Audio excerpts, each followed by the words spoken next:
It didn't even feel like executive. It felt like an intern like going to their uncle's shop to answer the phones on the summer time, for extra money. It's a new day in the workroom, and I'm back with another episode of Drag Race España.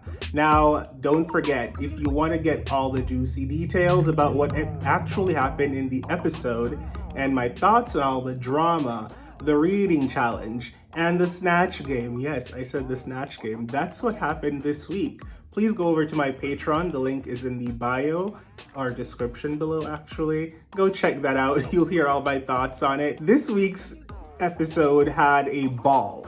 A freaking ball. I love balls, okay? Supreme said it was going to be a triple catwalk color ball at one point. Then she said the category is everyday dress, just being, and living their life. That confused the heck out of me.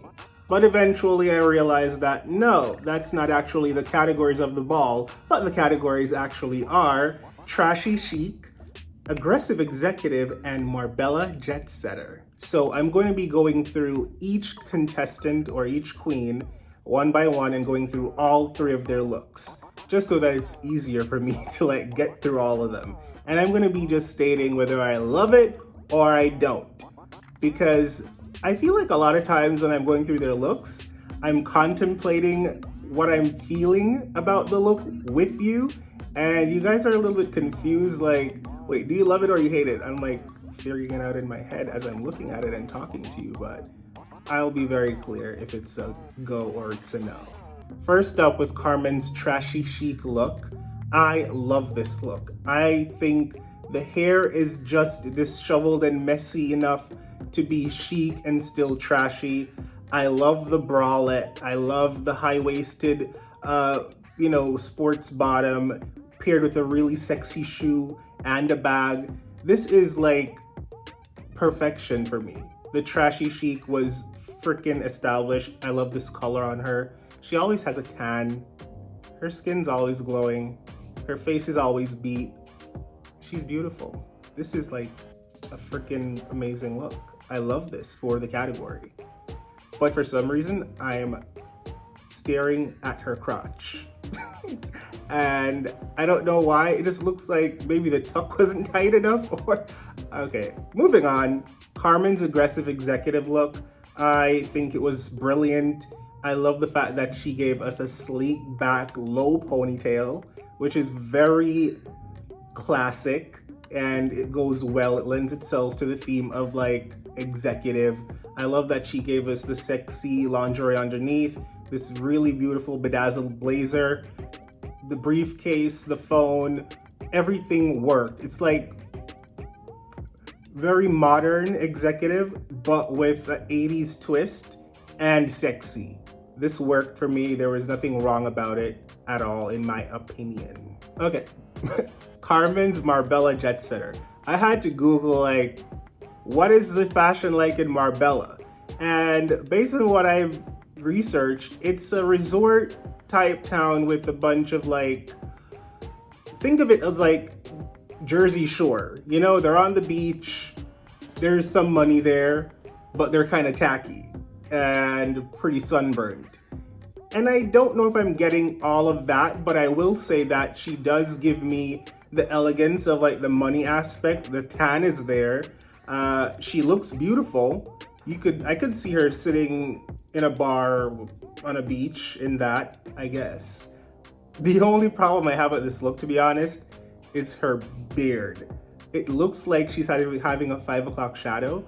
I don't know how long they were in makeup for. At this point, this is their third look, so this could have been hours, And so the beard might have been coming in, and I feel like I can see it.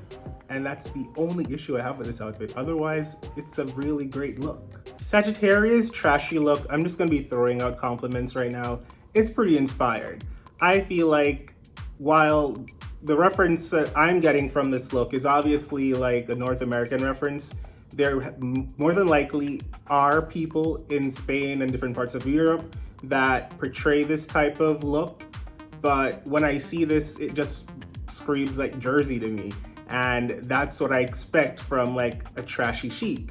I love the leopard. I love the skirt. The skirt's fashionable. I love the hooker heels.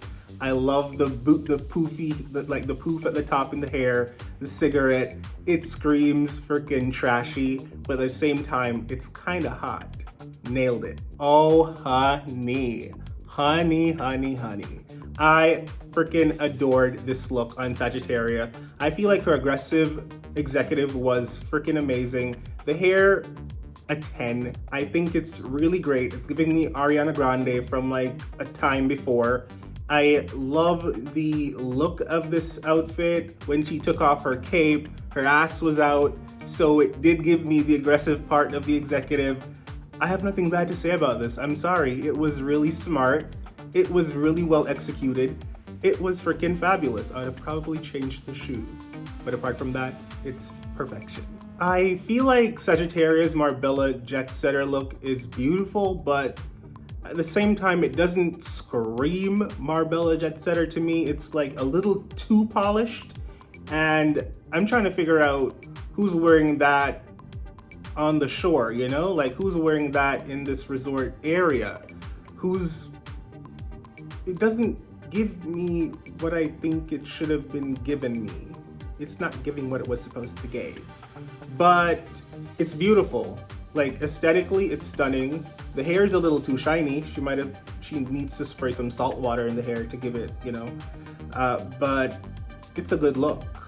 It's not like she's freaking amazing in it, but it's not what it's supposed to give for the category, in my opinion.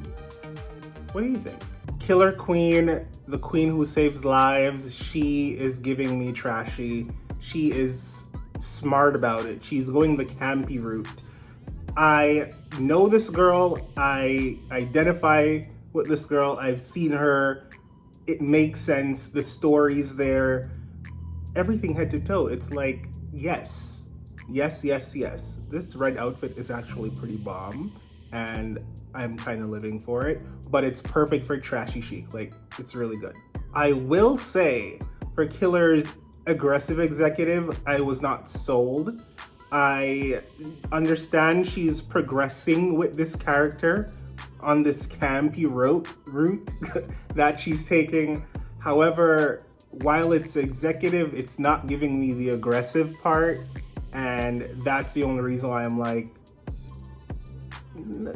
nah, I'm not seeing the aggressive part. You are giving me executive, boozy, and I understand the story, but the story isn't really giving service to the aggressive part of the assignment. When I first saw Killer walk around that corner in her freaking Marbella Jet Setter Eleganza Extravaganza, I was like, yes, I get it. Perfection. It's camp. It's golden. I love the freaking flask in hand. It's great. However, when she started talking about the inspiration and the references, I was like, let me Google schmoogle. I did. And the ladies that she referenced, they're pretty classic women. Very highfalutin, very, you know, elegant. The only thing she could really say that kind of made sense was that they're like sunburnt. Yeah. I don't know. I wouldn't have said those women, like I wouldn't have used their names as a reference because looking at the outfit, I don't get it right away. You know what I mean? Anyways, it's still a good look for Marbella Jet Setter. Arancha baby. I don't understand why this queen hates a corset. I don't get it. The face and the hair is beautiful. It's perfect for tacky. The outfit's perfect for tacky. Even not wearing a corset works for tacky. So I actually like this for this runway. Her aggressive executive, however, it was really bad. It didn't even feel like executive. It felt like an intern, like going to their uncle's shop to answer the phones on the summer time, you know, for extra money. This was not giving Elle Woods, and there's nothing aggressive about Elle Woods. It's a miss for me. Here we go again. I love this queen. Her confessionals give me life. But Marbella Jet Setter? Maybe? You know what? No. The stomach being out again, it kills the entire illusion for me, and I just can't overlook it. It's a no for me. I thought the Vema's trashy look was perfect. It read that line very smartly and very, like really well between trashy and fashionable. I love the wig. I love the outfit. I could tell who this woman was. She works at the nail salon. Her nails were everything. Even the glasses, the shoes with the outfit, every single detail of this outfit was thought through meticulously and executed perfectly on the runway.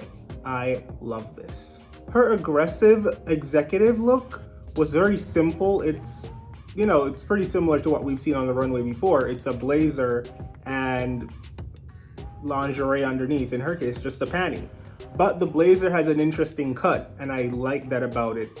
The shoes are giving me YSL, so we're already leveling up here. The hair is freaking amazing, and with the smallest touch of just adding in those prosthetic teeth, gave it that aggressive edge that it needed to fit the category and still be fashionable.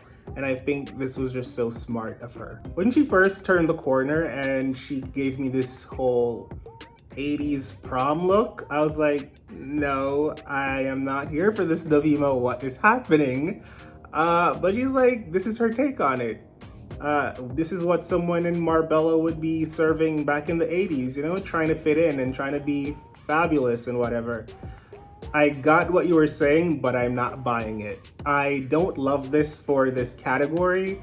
It feels less Marbella and less resort and more just tacky 80s prom. Yeah, that's what I got from it. I'm sorry. Hugáceo. I love this queen. If you don't know by now you know. I think this was super smart. I think the tacky look worked. I know this person, early 2000s. The tattoo across the stomach, the panties showing, oh my god, and the sweatsuit, the bag across, this hair with the clips in it, the cell phone. Every single thing worked for the character, and it was inspired, it was brilliant, it was revolutionary. I'm just being real extra throwing out these words. It's not all of that. Calm down. But it was really good. Like, it was a really good concept. It was executed brilliantly on the stage. Now, talk about a concept. Talk about Hugáceo. Talk about vision. I love this freaking aggressive executive look. It's a freaking shark. You get it? It's a shark. She had the freaking briefcase with a bite out of it. This is really great. This is brilliant. This is beautiful. It's color. It's the most innovative look I've seen for this category so far. By far. I just love this. What is there not to love? Let me know. I'm pretty sure you cannot find something. Hugáceo's Marbella Jet Setter look is not the most inspiring. I do love that she chose a bright color, like the yellow is really fun. It feels period again. It feels like 80s maybe. She looks sunburned. She looks tacky as hell with the hair out, and it's good. It's not great. It's not like, oh my god, so smart. But it is a really good concept, and I get it for the category, so I like it. It's a go for me. If it's one thing your girl Pupi Poison knows how to do, it's camp. So this is right up her alley. If she doesn't do well, then why are you here? Okay, Pupi Poison comes out in her trashy chic look. She is giving us actually, I love her face. I think her face is really beautiful in this look. But the hair needs work, and that's perfect for trashy. She is giving us a black outfit with sneakers. Oh my God, sneakers on the main stage of Drag Race. I have a thing about it. I just don't, it just feels so casual for a drag queen. And I just don't love that about it. But for the trashy look, it's fine. It works. It's what the category called for. I think it's really not that trashy. Like, just looking at it first, it's a black look with a skirt, but once she walks around the runway, she tears everything off and she's basically naked. Boobs are flying everywhere. You're seeing her panty. I guess that's the trashy part. She is a naked person. I was like, wow, I love Drag Race España. They're always giving nudity. Work. While I was really mesmerized by Pupi's trashy look and her boobs, I was not that mesmerized by her executive aggressive look. It did not serve. This was a hot miss for me. It was like giving bondage with your dad's work coat and like a jackstrap on your head. I cannot in good faith say that this was a good look at all. It was not giving aggressive executive. It was just giving like really weird, outdated, kinky person. Like, what do you call them? A dominatrix? Yeah. With a really old, outdated coat. Maybe if the coat was oversized and like not brown, but even then, it doesn't make up for the fact that the undergarments are outdated and not fashionable. I don't know if this was like a conscious decision to go this route, but it's a no for me. She did, however, redeem herself when she came out in her Marbella Jet Setter Eleganza. I thought it was beautiful coming around the corner. The colors were great. She looked stunning. Then she gave us a reveal. And who does not love a reveal when watching Drag Race? I know I love one. She gave us a reveal into a kaftan, and her hairline was all the way back to the middle of her head, and it was giving very camp. It was, why am I saying inspired so much this episode? None of these looks were inspired, but I just feel like saying that word. Anyways, it was a really cute look. I liked it. I feel like it kind of saved her. Killer Queen wins the episode. Congratulations to Killer Queen on her first Maxi Challenge win. Proud of you, the queen who saves lives. My top look of the week has to go to Hugáceo's aggressive executive look. It was really conceptual, impeccably made, very thought out. I thought it was freaking spectacular. And my least favorite look of this week, if you haven't figured that out by now, goes out to Pupi Poison's aggressive executive look. It was a no for me, dog. Sorry about it. Thank you guys so much for watching. Don't forget, if you want to hear my entire thoughts on this episode, go over to my Patreon. Description below. I love you guys always. Don't forget to like, comment, subscribe, share if you care about my well-being. Bye. Hey, beautiful humans. I have so much more content. Come on, watch my shit.